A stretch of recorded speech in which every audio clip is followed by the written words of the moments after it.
नमस्कार मित्रांनो, स्वागत आहे संघर्ष योद्धा यूट्यूब चॅनलवर। आज आपण बोलणार आहोत एका मोठ्या विषयाबद्दल। संसदेत ऑनलाईन गेमिंग बिल मंजूर झाल्यानंतर आता ड्रीम11 आणि अनेक अशा ऑनलाईन गेमिंग ॲप आहे त्यावर मोठा निर्णय आणि लोकांच्या पैशास नेमकं काय होणार आहे हे सगळं आपण या व्हिडिओमध्ये जाणून घेणार आहोत। तर केंद्र सरकारची पार्श्वभूमी, ऑनलाईन पैसे कमावण्यासाठी संधी देणाऱ्या गेमबाबत केंद्र सरकारने आपले धोरण अधिक कठोर केले आहे।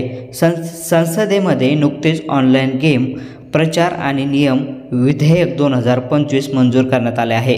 या विधेयकामध्ये स्पष्टपणे सांगण्यात आले आहे की रिअल मनी गेम्स म्हणजे ज्या गेममध्ये प्रत्यक्ष पैशाचा व्यवहार होत आहे अशा गेमवर थेट सरकारने बंदी घालण्यात आली आहे।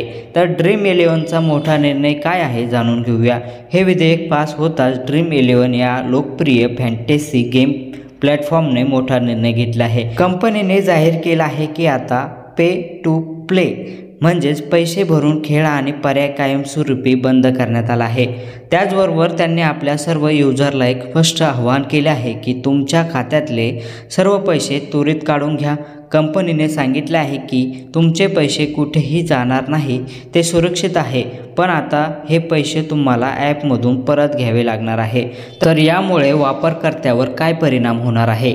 या निर्णयानंतर ड्रीम11 वापरणाऱ्या लाखो लोकांमध्ये खळबळ उडाली आहे, कारण आतापर्यंत अनेक जण फॅन्टेसी क्रिकेट, फुटबॉल किंवा इतर स्पोर्ट कॉन्टेंट्समध्ये पैसे गुंतवून जिंकण्याचा प्रयत्न करत होते, पण आता पे टू प्ले बंद झाल्यामुळे आता कॉन्टेंट्समध्ये पैसे लावण्याचा पर्याय देखील राहणार नाही।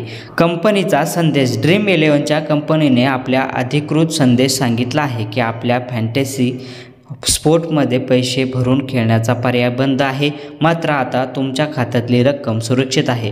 तुम्ही ती रक्कम कुठल्याही अडचणीशिवाय ॲपमधून काढू शकतात, त्यामुळे वापरकर्त्यांना घाबरून जाण्याचे कारण नाही, पण त्वरित आपले पैसे परत घेणे गरजेचे आहे असं त्यांनी सांगण्यात आलेलं आहे।